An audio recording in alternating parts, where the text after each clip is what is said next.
supaya dalam Kristus Putramu kidungku berkenan kepadamu. Kita akan masuk dalam doa firman.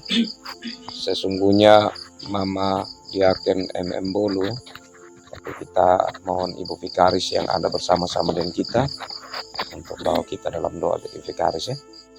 Biar Vikaris yang bawa doa ya.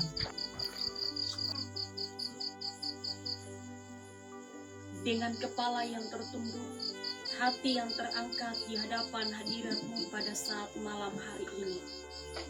Terima kasih Tuhan atas kebersamaan kami. Serikan pelayan pada malam hari ini, kami boleh ada bersama-sama di dalam rumah tangga Bapa kekasih di tempat ini yang telah menerima PA pengerja. Terima kasih Tuhan Yesus atas kasih dan setia Allah dalam PA majelis ini. Tentu Tuhan, ketika kami berkumpul semua ini, inilah kami sebagai hamba-hamba Allah yang penuh dengan banyak dosa, bahkan banyak keterbatasan kami, sehingga kami berkumpul untuk diperlengkapi oleh kebenaran firman yang boleh disampaikan oleh Bapak Pendeta pada malam hari ini. Biarkanlah firman yang disampaikan Bapak Pendeta boleh menjadi pelita dalam hidup kami, boleh menjadi pelita dalam setiap langkah-langkah pelayanan-pelayanan yang ada dalam pribadi lepas pribadi kami. Dan kami yakin dan percaya Tuhan pakai bagi hamba-Mu yang telah menyampaikan firman ini. Tuhan memberikan roh hikmat, Tuhan memberikan kesehatan yang baik, sehingga firman yang disampaikan ini Tuhan akan menjadi mutiara dalam pribadi lepas pribadi kami. Bapa kami dalam surga, bersabda bagi kami semua. Kami akan membuka hati kami, pikiran kami, pendengaran kami, sehingga firman ini Tuhan betul-betul kami lakukan di tengah-tengah kehidupan kami masing-masing. Di dalam nama anak-Mu Yesus Kristus, kami berdoa kepada Bapa dalam kerajaan surga. Amin. Amin.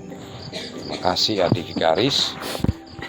Kekasih-kekasih Tuhan, kita masuk pada bagian yang ketiga atau bagian yang terakhir dari kitab Hakim-Hakim. Dan saya pilih di pasal 19 ayat 1 sampai ayat yang ke-30. Ini satu rangkaian cerita, jadi dia satu pasal yang cukup panjang.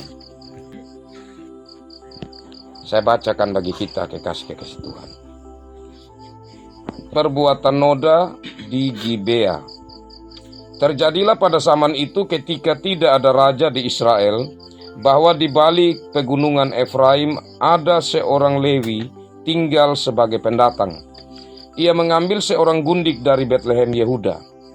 Tetapi gundiknya itu berlaku serong terhadap dia dan pergi daripadanya ke rumah ayahnya di Betlehem Yehuda, lalu tinggal di sana 4 bulan lamanya. Berkemaslah suaminya itu, lalu pergi menyusul perempuan itu untuk membujuk dia dan membawanya kembali bersama-sama dia, bujangnya, dan sepasang keledai. Ketika perempuan muda itu membawa dia masuk ke rumah ayahnya, dan ketika ayah itu melihat dia, maka bersukacitalah ia mendapatkannya. Mertuanya, ayah perempuan muda itu, tidak membiarkan dia pergi, sehingga ia tinggal 3 hari lamanya pada ayah itu. Mereka makan, minum, dan bermalam di sana. Tetapi pada hari yang keempat, ketika mereka bangun pagi-pagi, dan ketika orang Lewi itu berkemas untuk pergi, berkatalah ayah perempuan muda itu kepada menantunya, "Segarkanlah dirimu dahulu dengan sekerat roti, kemudian bolehlah kamu pergi." Jadi duduklah mereka lalu makan dan minumlah keduanya bersama-sama.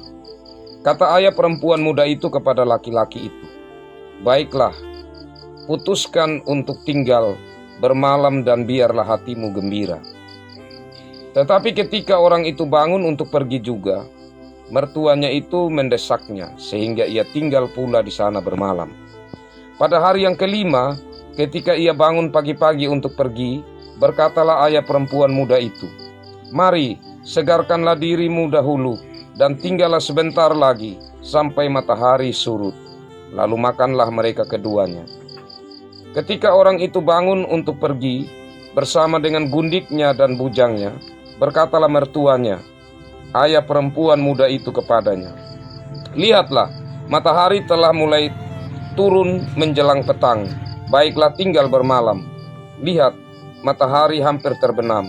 Tinggallah di sini bermalam dan biarlah hatimu gembira.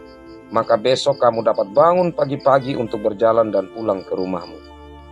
Tetapi orang itu tidak mau tinggal bermalam. Ia berkemas lalu pergi. Demikian sampailah ia di daerah yang berhadapan dengan Yebus. Itulah Yerusalem. Bersama-sama dengan dia ada sepasang keledai yang berpelana dan gundiknya juga. Ketika mereka dekat Yebus dan ketika matahari telah sangat rendah, berkatalah bujang itu kepada tuannya, "Marilah kita singgah di kota orang Yebus ini dan bermalam di situ." Tetapi tuannya menjawabnya, "Kita tidak akan singgah di kota asing yang bukan kepunyaan orang Israel, tetapi kita akan berjalan terus sampai ke Gibea." Lalu katanya kepada bujangnya, "Marilah kita berjalan sampai ke salah satu tempat yang di sana dan bermalam di Gibea atau di Rama." Lalu berjalanlah mereka melanjutkan perjalanannya, dan matahari terbenam ketika mereka dekat Gibea, kepunyaan suku Benyamin. Sebab itu singgahlah mereka di Gibea, lalu masuk untuk bermalam di situ. Dan setelah sampai, duduklah mereka di tanah lapang kota. Tetapi tidak ada seorang pun yang mengajak mereka ke rumah untuk bermalam. Tetapi datanglah pada malam itu seorang tua yang pulang dari pekerjaannya di ladang. Orang itu berasal dari pegunungan Efraim dan tinggal di Gibea sebagai pendatang. Tetapi penduduk tempat itu adalah orang Benyamin. Ketika ia mengangkat mukanya dan melihat orang yang dalam perjalanan itu di tanah lapang kota, berkatalah orang tua itu, "Kemanakah engkau pergi dan dari manakah engkau datang?" Jawabnya kepadanya, "Kami sedang dalam perjalanan dari Betlehem Yehuda ke balik pegunungan Efraim. Dari sanalah aku berasal. Aku tadinya pergi ke Betlehem Yehuda dan sekarang sedang berjalan pulang ke rumah. Tetapi tidak ada orang yang mengajak aku ke rumahnya. Walaupun ada padaku jerami dan makanan untuk keledai kami, pula roti dan anggur untuk aku sendiri, untuk hambamu perempuan ini, dan untuk bujang yang bersama-sama dengan hambamu ini, kami tidak kekurangan sesuatu." Lalu berkatalah orang tua itu, "Jangan khawatir, segala yang engkau perlukan biarlah aku yang menanggung, tetapi jangan engkau bermalam di tanah lapang kota ini." Sesudah itu dibawanyalah dia masuk ke rumahnya, lalu keledai-keledai diberinya makan, maka mereka pun membasuh kaki, makan dan minum. Tetapi sementara mereka mengembirakan hatinya, datanglah orang-orang kota itu, orang-orang Dursila, mengepung rumah itu. Mereka menggedor-gedor pintu sambil berkata kepada orang tua pemilik rumah itu, "Bawalah keluar orang yang datang ke rumah itu, supaya kami pakai dia." Lalu keluarlah pemilik rumah itu menemui mereka dan berkata kepada mereka, "Tidak, saudara-saudaraku, janganlah kiranya berbuat jahat, karena orang ini telah masuk ke rumahku. Janganlah kamu berbuat noda. Tetapi ada anakku perempuan yang masih perawan, dan juga gundik orang itu. Baiklah kubawa keduanya keluar, perkosalah mereka dan perbuatlah dengan mereka apa yang kamu pandang baik. Tetapi terhadap orang ini janganlah kamu berbuat noda." Tetapi orang-orang itu tidak mau mendengarkan perkataannya. Lalu orang Lewi itu menangkap gundiknya dan membawanya kepada mereka keluar. Lalu kemudian mereka bersetubuh dengan perempuan itu, dan semalam-malaman itu mereka mempermainkannya sampai pagi. Barulah pada waktu fajar menyingsing mereka melepaskan perempuan itu. Menjelang pagi perempuan itu datang kembali, tetapi ia jatuh rebah di depan pintu rumah orang itu, tempat tuannya bermalam, dan ia tergeletak di sana sampai fajar. Pada waktu tuannya bangun pagi-pagi, dibukanya pintu rumah dan pergi keluar untuk melanjutkan perjalanannya. Tetapi tampaklah perempuan itu, gundiknya tergeletak di depan pintu rumah dengan tangannya pada ambang pintu. Berkatalah ia kepada perempuan itu, "Bangunlah, marilah kita pergi." Tetapi tidak ada jawabnya. Lalu diangkatnyalah mayat itu ke atas keledai. Berkemaslah ia, kemudian pergi ke tempat kediamannya. Sesampai di rumah diambilnyalah pisau, dipegangnyalah mayat gundiknya, dipotong-potongnya menurut tulang-tulangnya menjadi 12 potongan, lalu dikirimnya ke seluruh daerah orang Israel. Dan setiap orang yang melihatnya berkata, "Hal demikian belum pernah terjadi dan belum pernah terlihat sejak orang Israel berangkat keluar dari tanah Mesir sampai sekarang. Perhatikanlah, pertimbangkanlah, lalu berbicaralah." Demikian bagian sabda Tuhan. Berbahagialah kita yang selalu rindu firman Tuhan dalam hidup kita dan juga terus memelihara sabda Tuhan dengan kita juga menjadi saksi ke Tuhan sebagai pelayan-pelayannya. Shalom. Baik rekan-rekan majelis, saya bagikan dulu baik kita yang untuk lalu yang saya bilang belum sempat di perbanyak dan juga yang untuk hari ini. Pas ya? Oke. Baik, kita lihat di yang tulis hari ini ya, 12 Desember. Yang bagian atas itu kan ada kitab Hakim-Hakim, bahan PA Majelis Jemaat, Jumat 12 Desember. Ditemukan ya? Oke. Saya bacakan bagi kita. Susunan kitab Hakim-Hakim bagian 3, karena bagian 1 dan 2 kita selesai ya. Bagian 3 ini yaitu pasal 17 ayat 1 sampai pasal 21 ayat 25. Masa kesukaran terus berlangsung. Suku Dan dan tempat peribadatan mereka, 17 ayat 1 sampai 18 ayat 31. Berikut kejahatan di Gebea dan perang saudara melawan suku Benyamin, 19 ayat 1 sampai 21 ayat 25. Dalam Hakim-Hakim pasal 17 sampai pasal 21 menunjukkan semakin parahnya kehidupan moral bangsa Israel tanpa pemimpin rohani. Khususnya dalam pasal 19 memberi gambaran paling rusak bangsa Israel, menggambarkan betapa jauhnya mereka telah meninggalkan Tuhan. Bagian perenungan bahan PA Hakim-Hakim 19 ayat 1 sampai 30 tentang perbuatan noda di Gibea.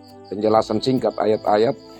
Ayat 1 sampai 9. Para imam atau rohaniawan pun telah kehilangan arah moral.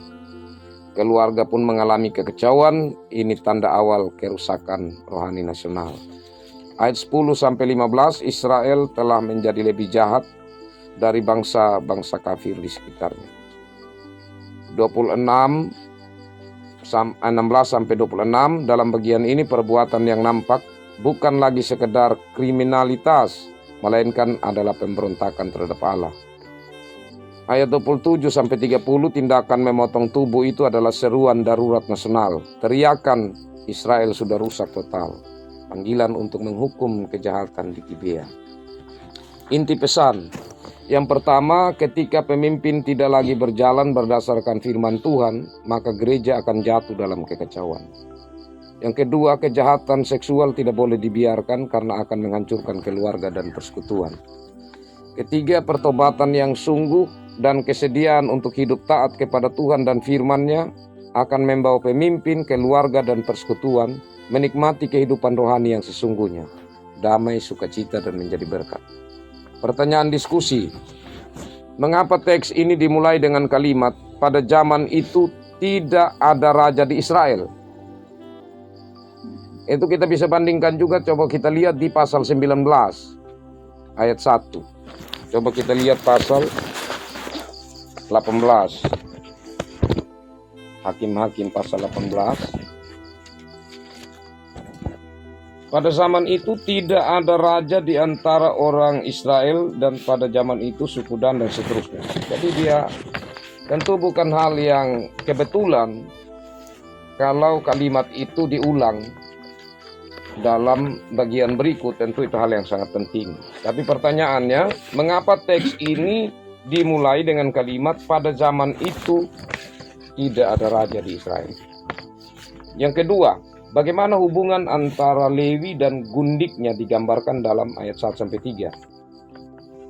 Yang ketiga, mengapa penolakan kota Gibea untuk memberi tumpangan merupakan tanda kerusakan moral. Keempat, mengapa orang tua yang tampak baik, tuan rumah ya, justru menawarkan putrinya kepada orang-orang jahat. Kelima, untuk apa Lewi memotong tubuh gundiknya menjadi 12 bagian. Jadi ini contoh saja pertanyaan.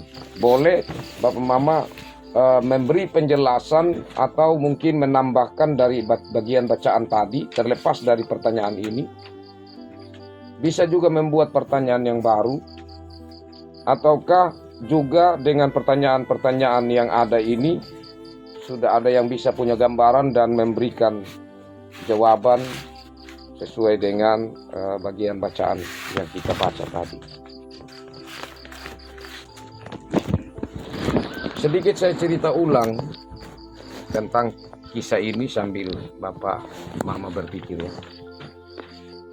Jadi orang Lewi ini tentu bagian dari suku Lewi, yang mana suku Lewi dipandang sebagai suku yang disendirikan, yang dikhususkan, yang ya pada dasarnya mereka ini boleh dikatakan sebagai pemimpin rohani untuk umat Israel, karena mereka dikhususkan untuk di tempat ibadah, rumah ibadah.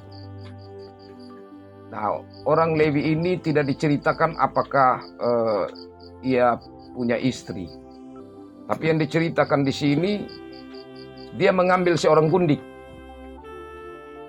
Nah, kalau berbicara tentang gundik ini Bapak Mama, itu memang pada zaman waktu itu yaitu sah-sah saja. Kita ingat seperti Abraham kan, dia punya istri adalah Sarai, tapi dia ada gundik, ya kan. Nah, begitupun Yakub, begitupun Abimelek dan lain-lain. Nah, jadi gundik itu memang istri sah, tetapi gundik itu memiliki batasan yang tentu yang bukan gundik atau istri yang diambil pertama itu dipandang sebagai yang tingkatannya lebih tinggi. Karena itu kita ingat bahwa pernah ya seperti Hagar, dia diusir kan. Nah, itu karena posisinya. Dia bukanlah yang pertama.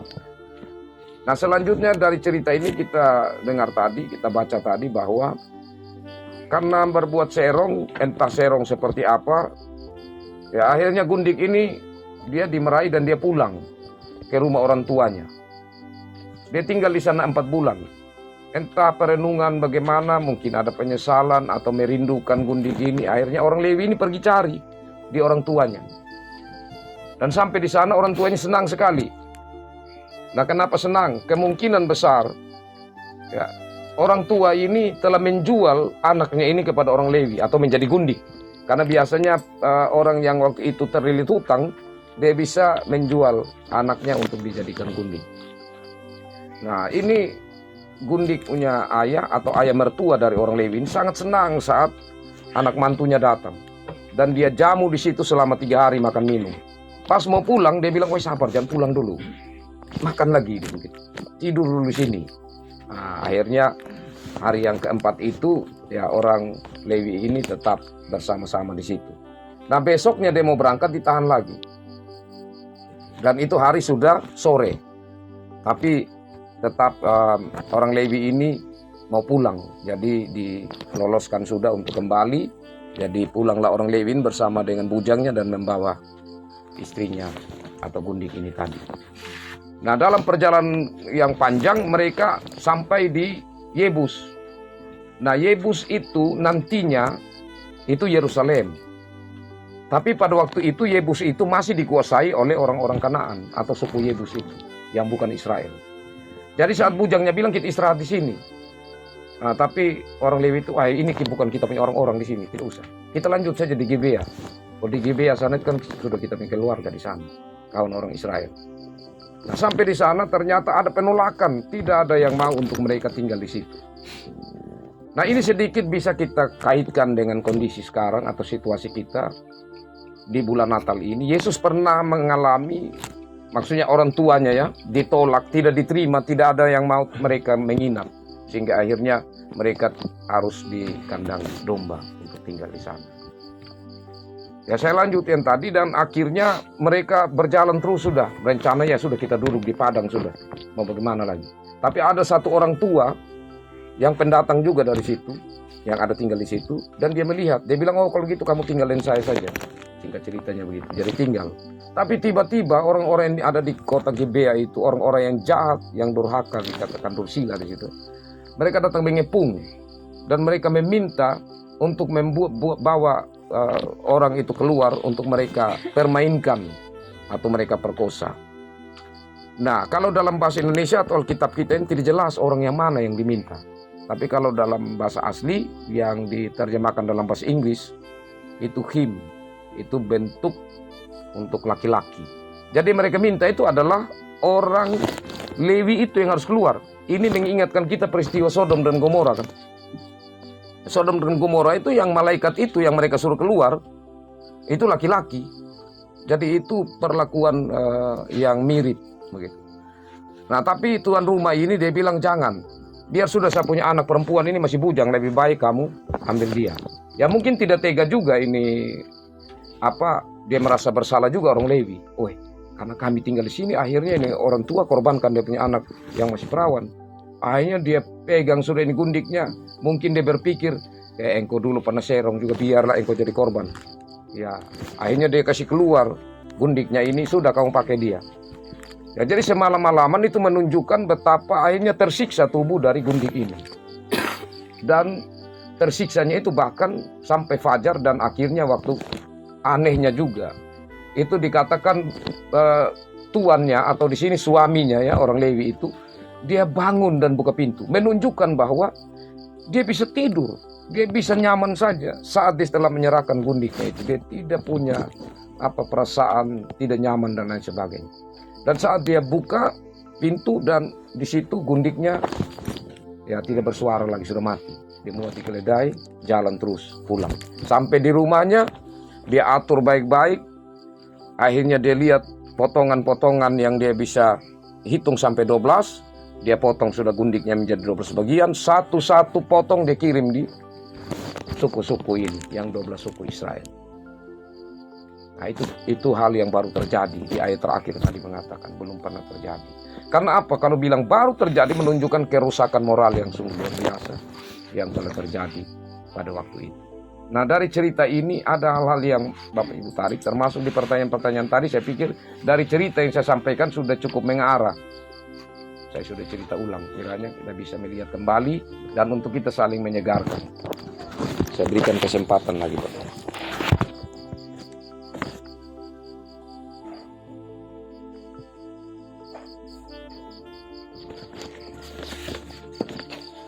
Dari Mama Ambung, sengaja Mama Esta, Bapak Deni, Bapak Arta, Pak Hans, Bapak Gilpi,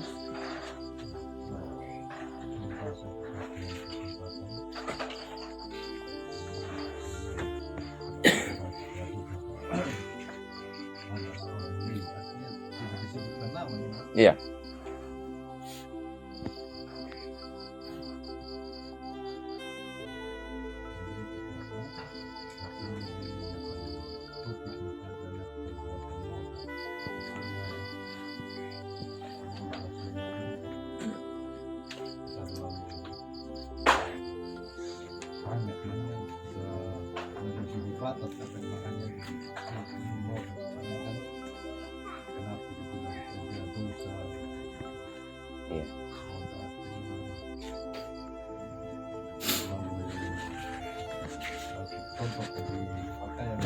Iya.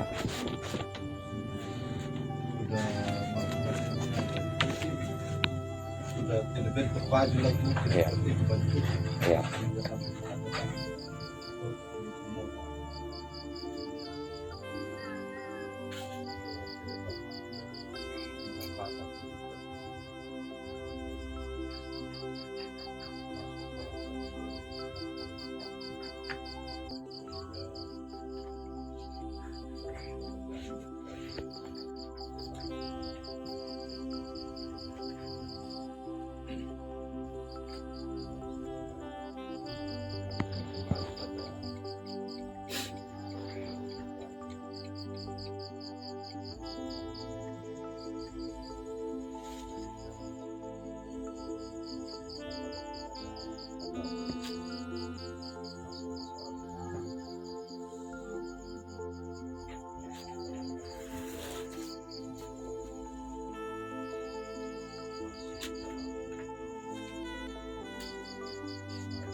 Baik, terima kasih Bapak Gilvi yang sudah menyampaikan bahwa ya yang terjadi dalam kisah bacaan tadi ini perbuatan noda yang tentu kalau kita tarik dalam kehidupan kita, ya kita bisa renungkan noda seperti apa yang pernah atau yang bisa membawa kemungkinan untuk kita jatuh di sana.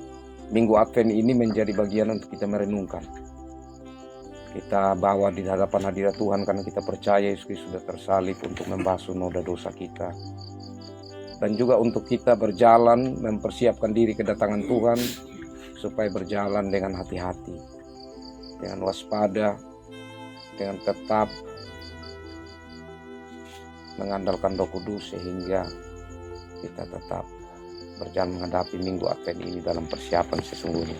Terima kasih Bapak Lutfi dari Bapak Tinus, Nomradi, Advikaris.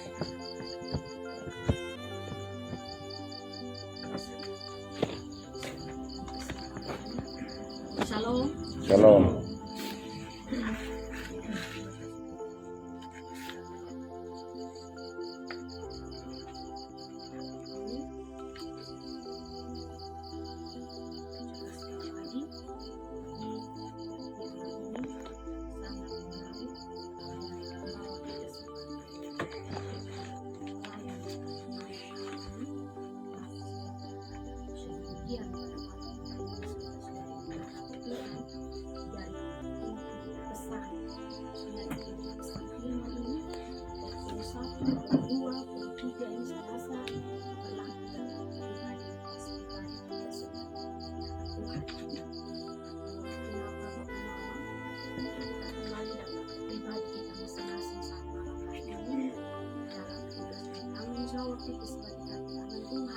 Mungkin dengan bulan-bulan kemarin, mungkin ketika kita masuk dalam bulan Desember ini, tentu banyak hal yang kita pikirkan dan mungkin banyak hal yang kita kumuli dalam pribadi kita masing-masing. Artinya bahwa poin satu, ketika pemimpin tidak lagi berjalan berdasarkan firman Tuhan, maka gereja akan jatuh dalam kekacauan. Nah, ini juga yang menjadi pergumulan kita sebagai tangan Tuhan saat ini. Kenapa saya katakan menjadi pergumulan kita masing-masing? Tidak semudah ketika kita menjadi seorang pemimpin. Dan yang kedua, tidak semudah ketika kita menjadi kaki tangan Tuhan yang diperhadapkan dengan jemaat kita yang banyak persoalan, yang banyak pergumulan. Ketika kita menghadap jemaat saja yang penuh dengan pergumulan, Bapak Mama, pasti kita tidak tahu mengarahkan kemana mereka. Apalagi dalam pribadi kita, apalagi dalam rumah tangga kita. Nah, saat firman Tuhan saat ini, bagaimana supaya kita ketika kita menjadi kaki tangan Tuhan, kita mau arah kemana kita punya jemaat, dan kita mau arah kemana kita punya gereja yang ada saat ini, gereja kita yang ada di depan mata kita. Mungkin saat ini kita bergumul dengan kita punya gereja dalam pembangunan ini. Nah, dari firman Tuhan ini, supaya kita tidak jatuh dalam segala apapun yang kita pilih, apa yang kita harus lakukan? Apakah kita akan kembali di dalam masa-masa yang lalu? Apakah kita akan apakah kita mau melakukan yang lebih baik untuk Tuhan dalam ketika kita masuk di tahun yang baru nanti 2020? Apakah kita akan tinggalkan dengan hal-hal yang selama ini ketika tanggung jawab kita sebagai kaki tangan Tuhan banyak titik kelemahan kita, saudara-saudara. Nah, dari firman Tuhan ini, dari cerita tentang Lewi ini, bagaimana kita tinggalkan semua kekacauan kita, bagaimana kita membangun kebersamaan kita, bagaimana kita membangun dalam persekutuan kita satu sama yang lain. Sehingga apa yang menjadi pergumulan kita tadi yang di dalam poin 1, supaya gereja kita akan maju, supaya jemaat kita akan terus mendekatkan diri kepada Tuhan. kembali dalam pribadi kita masing-masing. Dan juga poin yang kedua ini, kejahatan seksual tidak boleh dibiarkan karena akan menghancurkan keluarga dan persekutuan. Nah, ini juga saya tidak terlalu ingat lagi firman Natal.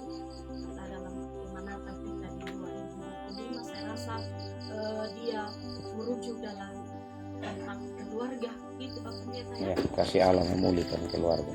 Dan juga poin yang kedua ini bagaimana kita membangun dalam kehidupan kita dalam keluarga. Nah, harus kembali dulu dalam pribadi kita masing-masing malam hari ini. Karena kenapa?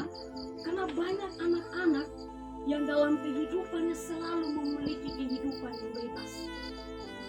Selalu kita punya anak-anak, ada begitu banyak jemaat-jemaat kita lebih memilih dunia-dunia mereka.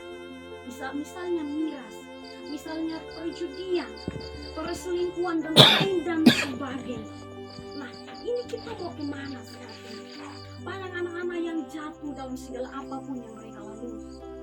Nah, dengan ini gereja dan juga kita saat malam hari ini, dan dengan firman Tuhan ini, apa yang kita harus kembangkan bagi mereka? Apa yang kita harus kita kembangkan dalam rumah tangga kita? Istri, anak, suami, orang tua. Bagaimana kita membangun keluarga yang penuh damai dan sejahtera? Sehingga dalam poin yang ketiga tadi bahwa damai, sukacita menjadi berkat, itu dia bisa berlaku dalam pribadi kita masing-masing. Jika kita mau hidup dalam ibadah, jika kita mau memperbaiki kehidupan kita, jika kita mau membangun kehidupan bersama dalam serikat pelayan, jika itu kita membangun, pasti dalam kehidupan yang kita lalui dalam hidup kita, Bapak Mama, pasti Tuhan akan menolong. Sehingga kita bisa meninggalkan hal-hal yang tidak baik dan kita bisa melakukan hal yang lebih baik dalam dunia pelayanan kita, dalam ketika kita masuk di dalam tahun 2026. Mungkin itu saja Bapak Pendeta. Baik, terima kasih Adik Garis. Ya, luar biasa sudah berbagi berkat bagi kita, khususnya lewat inti pesan 3 bagian penting pesan firman Tuhan dari bagian bacaan kita. Terima kasih. Selanjutnya Bapak Fani.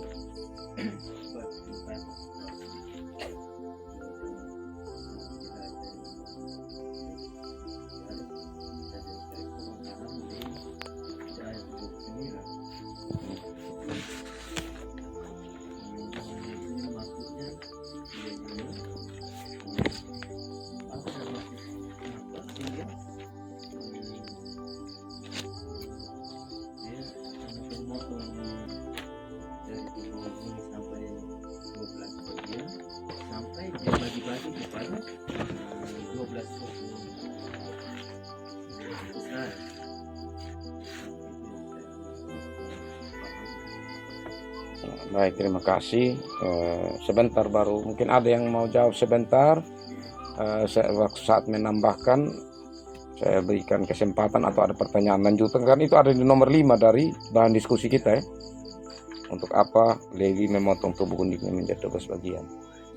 Saya lanjut dulu di Bapak penanggung jawab,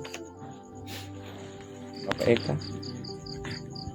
Terima kasih atas kesempatan yang diberikan kepada saya. Memang sudah sempat disinggung juga oleh PKS tadi tentang penekanan tentang kejahatan seksual tidak boleh dibiarkan karena akan menghancurkan keluarga dan persekutuan.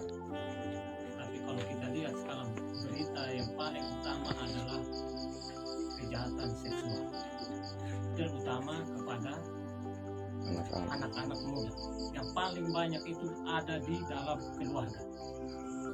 Itu paling banyak berita yang termuat. Yang saya mau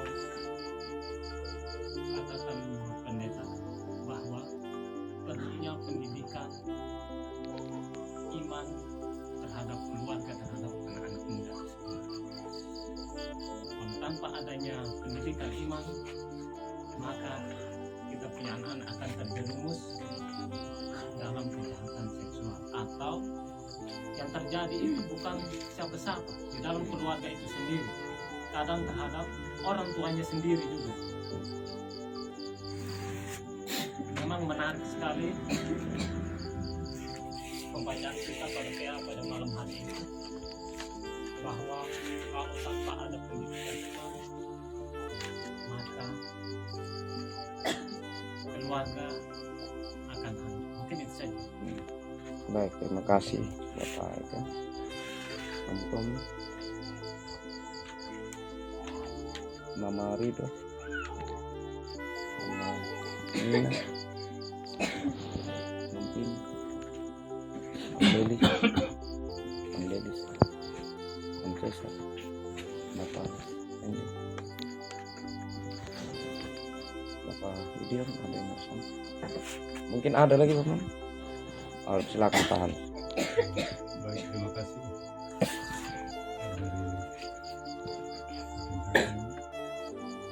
Mengingatkan kepada kita semua, mungkin terutama kita kepada umat manusia, bahwa terjadi pemberontakan moral. Moral sudah rusak. Bahkan sekarang ini akibat pemberontakan moral ini kita banyak orang yang tidak saling mendengarkan orang lain. Apalagi kita banyak anak muda sudah lagi rumah ibadah, tempat ibadah itu bukan lagi tempat kita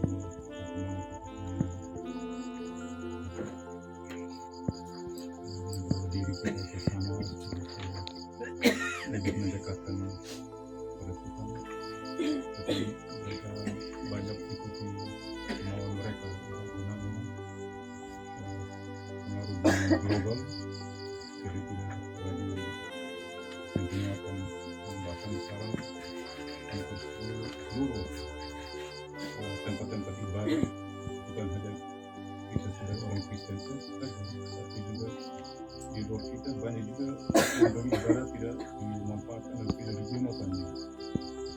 Orang telah banyak mengikuti kemauan mereka masing-masing, dan akibat dari pemberontakan moral ini banyak sekarang yang kejadian alam, karena kita tidak pelihara lagi apa yang Tuhan berikan kepada kita. Contoh alam yang Tuhan kasih untuk dimanfaatkan dengan baik, kita jaga dengan baik. Sama juga dengan kita juga iman tidak jaga. Iman kita tidak kuat, dan kita tidak selalu apa dengan Tuhan, maka di dalam diri kita juga terjadi goncangan dan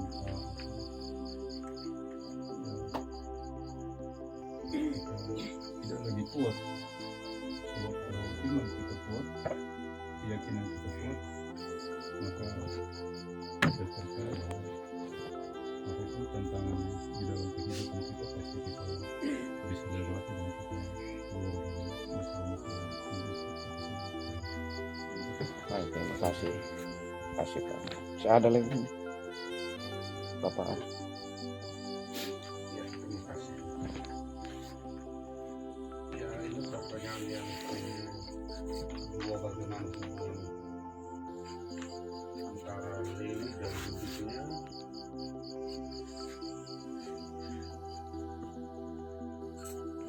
Orang Lewi pada saat itu kan dianggap mereka sebagai orang penakal. Tidak dapat sambutan di kalangan masyarakat di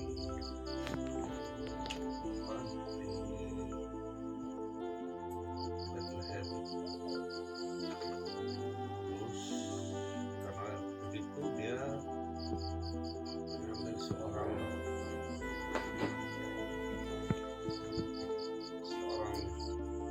pemudik ini yang juga mentalnya, moralnya kurang bagus di Ansel. Akibatnya dia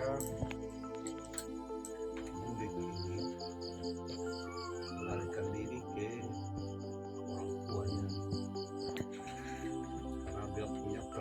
perbuatan yang kurang bagus, dia tidak mendapat kedudukan dari. Namun suaminya ini dia menerima dilakukannya perbuatan yang kurang bagus dia terima. Dan akhirnya dia menyusul ke rumah dia. Ini menandakan bahwa seorang suami tadi menerima kelakuan seorang istri, dia memaafkan dan pada akhirnya dia pergi ambil kembali ke rumah keluarga. Di situ ada perasaan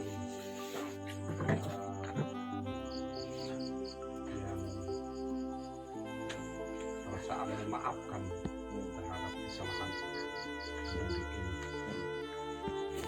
Dalam kehidupan sehari-hari, siapapun kita pasti punya kekurangan. Tetapi dalam momen ini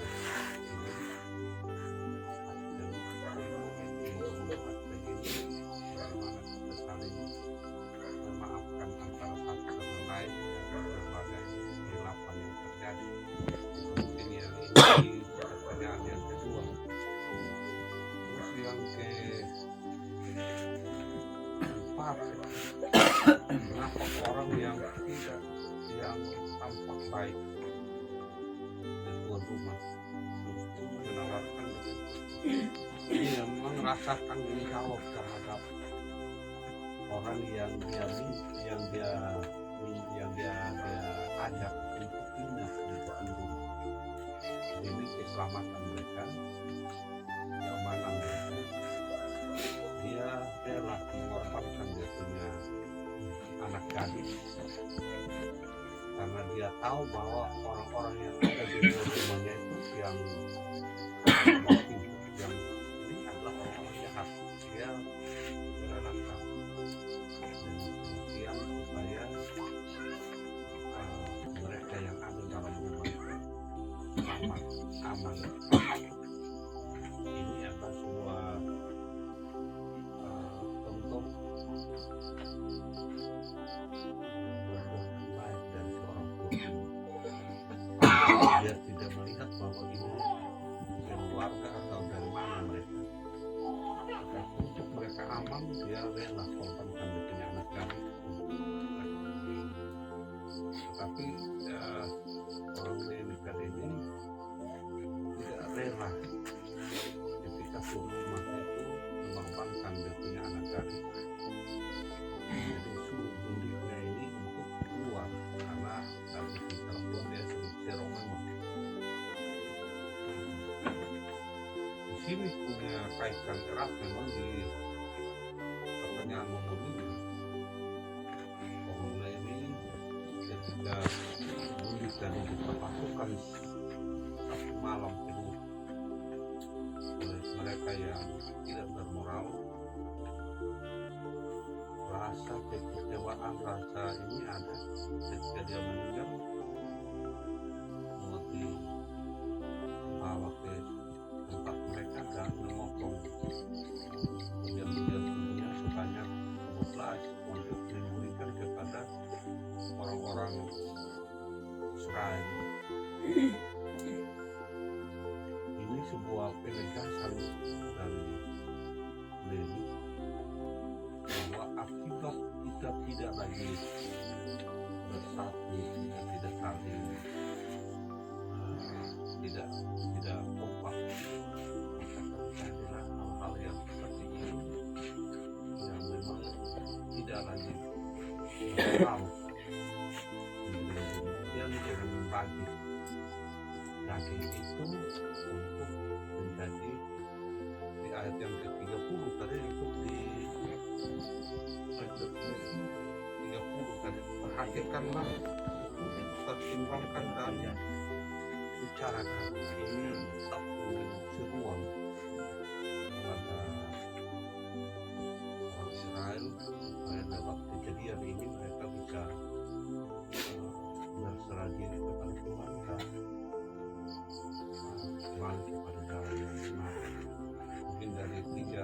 pertanyaan itu yang ada yang ingin saya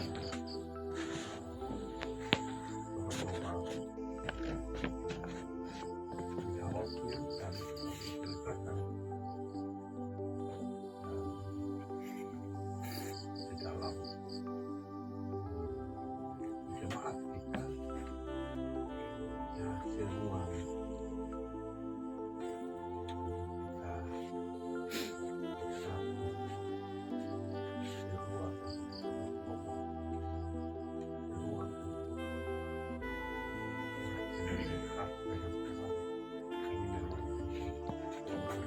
kita hal-hal yang tadi tidak bermoral itu dapat diusir, dapat dikurangi, dapat melewatkan terang-terang pribadi, dapat diminimalisir.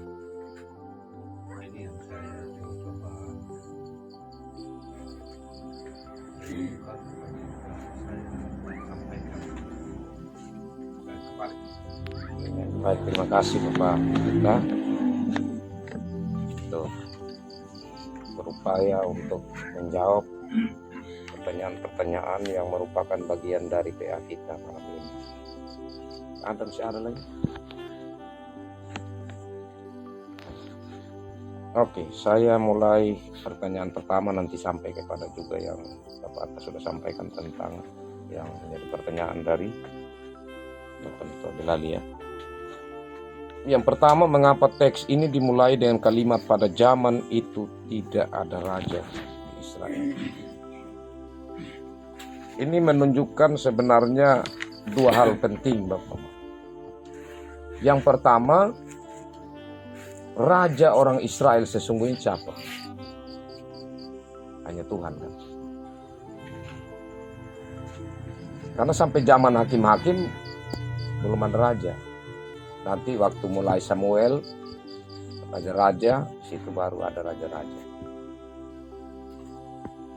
Artinya mereka sudah meninggalkan Tuhan sebagai raja mereka. Dan kalau sudah meninggalkan Tuhan, hidup mereka pasti kacau. Itu yang pertama. Yang kedua, memang butuh ada yang memimpin mereka.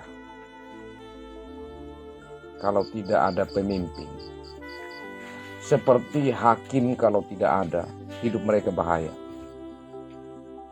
Kalau tidak ada raja, karena ini nanti akan mengarah kepada datangnya raja yang akan diminta oleh Israel sendiri, meskipun yang mereka minta pertama itu menurut kriteria mereka, yaitu Saul. Tapi intinya tidak ada seorang pemimpin itu bisa kacau. Dan kita tahu bahwa tidak saja di gereja ya. Israel ini kan satu bangsa, tapi mereka itu biasanya pemimpinnya itu pemimpin lebih mengarah kepada raja rohani. Ya. Tapi dalam pemerintahan kehidupan berbangsa bernegara, ya, dari yang tertinggi sampai yang terkecil, itu harus ada pemimpin. Bahkan sampai di rukun tetangga ada RT kan, penting sekali. Nah, kita berbicara dalam konteks saat ini, konteks gereja, maka pemimpin itu sangat penting untuk ada. Dan kitalah pemimpin-pemimpin yang ada, mulai dari pendeta, rekan pengerja yang lain, sampai penatua diaken, terlebih khususnya penatua, karena ia mengambil jabatan Kristus sebagai raja, harus menjadi pemimpin di wake-wake-nya. Karena itu tidak mungkin wake itu tidak ada penatua, harus ada. Nah, selanjutnya di sini kita melihat gambaran kalau Lewi sebenarnya mereka itu pemimpin, tetapi mereka sudah menyeleweng. Artinya mereka sendiri sudah mulai merosot dalam hal menjalankan tugas tanggung jawab mereka. Nah, kalau pemimpinnya sudah merosot di dalam menjalankan kepemimpinannya, tidak sesuai lagi dengan tugas tanggung jawab atau tidak sesuai dengan panggilan sebagai yang menjalankan tugas Allah, maka di situ akan terjadi masalah besar. Kenapa? Karena pemimpin adalah teladan. Jadi orang melihat bagaimana pemimpin itu. Tetapi kekasih Tuhan, kita tentu ya merenung dalam kesempatan indah ini tentang bagaimana perjalanan kita sampai saat ini. Termasuk menjadi pemimpin dalam rumah tangga, karena meskipun diaken atau perempuan ya dalam rumah tangga, karena ada jabatan diaken ya, sebagai pemimpin rohani, dia menjadi bagian yang terlibat di dalam.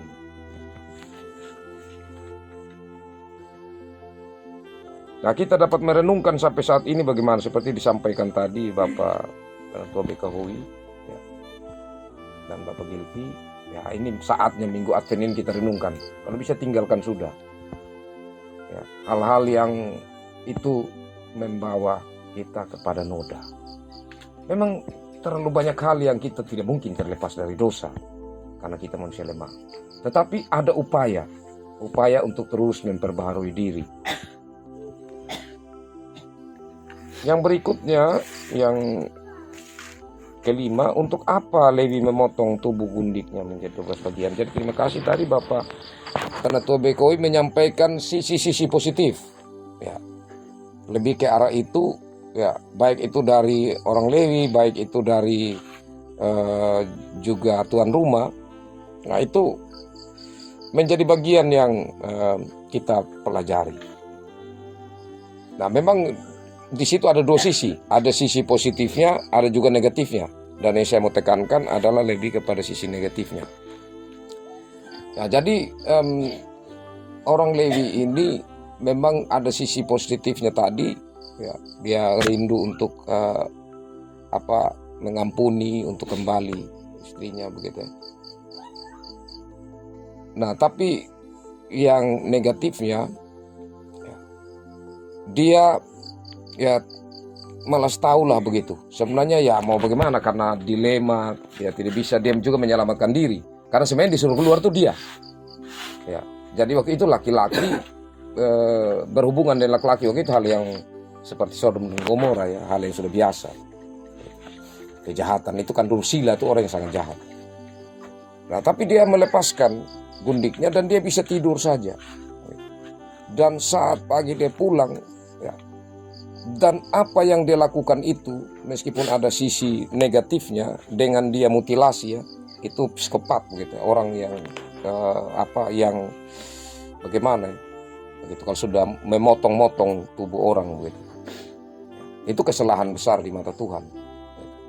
Nah, tapi Tuhan izinkan itu, ada maksudnya semua. Ya, jadi ini dia manipulasi keadaan, dia bilang karena gundik itu. Itu kita bisa baca di pasal 20.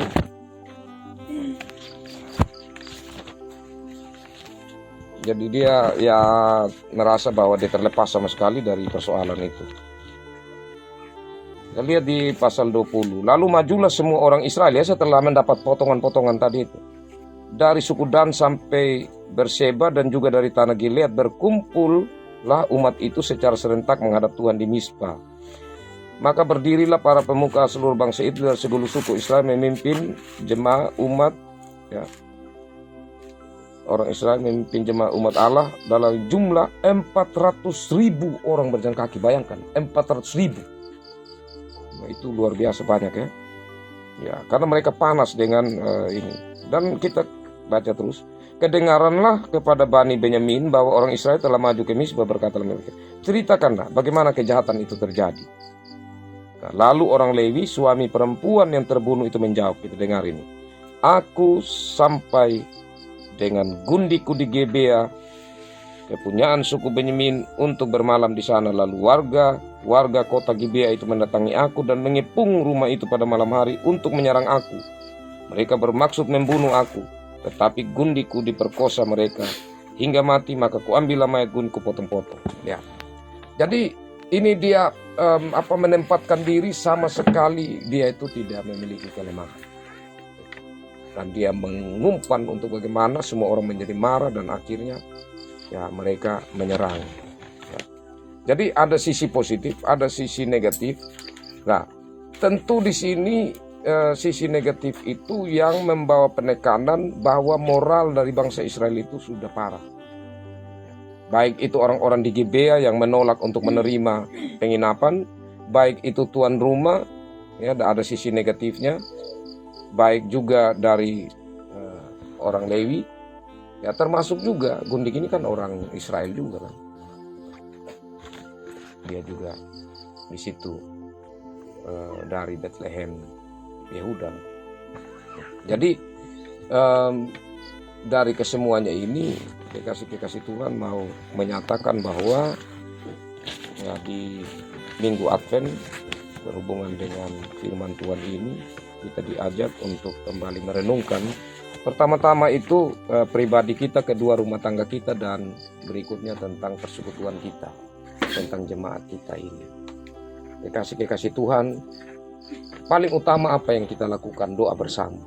Jadi jangan lupa untuk saling mendoakan satu dengan yang lainnya.